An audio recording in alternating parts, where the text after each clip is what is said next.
Semester system عام طور پر اعلیٰ تعلیم جیسے کالجوں اور یونیورسٹیوں میں استعمال ہوتا ہے۔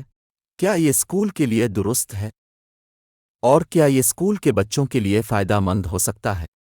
چھوٹے بچوں کے سیکھنے کا عمل مسلسل اور مستقل مزاج ہونا چاہیے، اور سیکھی ہوئی چیزوں کو مسلسل دہرانا ضروری ہے، جو اکثر سالانہ نظام کے ذریعے فراہم کیا جاتا ہے، جہاں ان کے پورے تعلیمی سال کے لیے ایک ہی استاد اور ہم جماعت ہوتے ہیں۔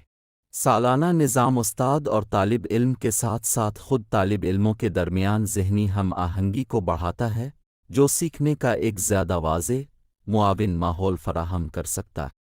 سالانہ نظام میں تسلسل اساتذہ کو اپنے طلباء کی پیش رفت پر زیادہ قریب سے نگرانی کرنے کی بھی اجازت دیتا ہے، جو سیکھنے والوں کے لیے اہم ہو سکتا ہے جو ابھی بھی اپنی بنیادی صلاحیتوں کو فروغ دے رہے ہوتے ہیں۔ سالانہ نظام میں امتحانات میں سلیبس کو دہرایا جاتا ہے، لیکن سمسٹر سسٹم میں کتاب کا کچھ حصہ پڑھا کر امتحان لے لیا جاتا ہے، پھر اس کو چھوڑ دیا جاتا ہے اور کتاب کو آگے شروع کر دیا جاتا ہے۔ یہی وجہ ہے کہ بچے کے گریڈ تو بہت اچھے ہوتے ہیں، کلاس میں فرسٹ، سیکنڈ آ رہے ہوتے ہیں، لیکن ان میں جو صلاحیت حاصل ہونی چاہیے وہ موجود نہیں ہوتی۔ مزید یہ کہ پرائمری کلاسوں کو اکثر تدریس کے لیے زیادہ منظم انداز کی ضرورت ہوتی ہے، اور سمسٹر سسٹم کسی مضمون میں تمام مطلوبہ مواد کو پورا کرنے کے لیے کافی وقت فراہم نہیں کر سکتا۔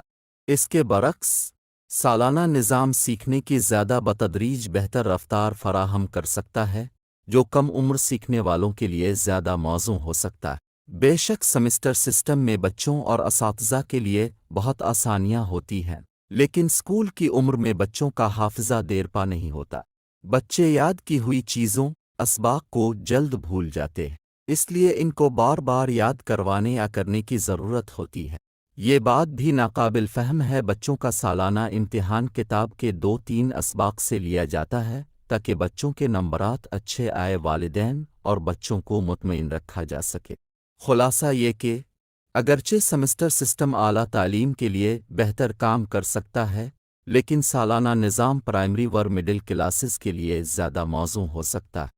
یہ فیصلہ کرتے وقت طلباء کی ضروریات اور تعلیمی ادارے کے اہداف پر غور کرنا ضروری ہے کہ کون سا تعلیمی ڈھانچہ استعمال کرنا ہے۔